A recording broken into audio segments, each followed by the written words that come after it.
Welcome back to our channel.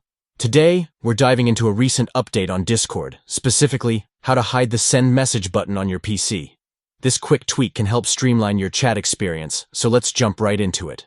First, open Discord on your PC. Once you're signed in, you'll see your usual home screen. Next, we need to check out some settings, so go ahead and click on the gear icon located at the bottom left corner. This will take you to the accessibility section, where you can customize how the app works for you. Now, scroll down until you find the chat input section. This is where you can modify various chat features. Here's the important part. In this section, you'll notice an option labeled Show Send Message button. Simply toggle this option off.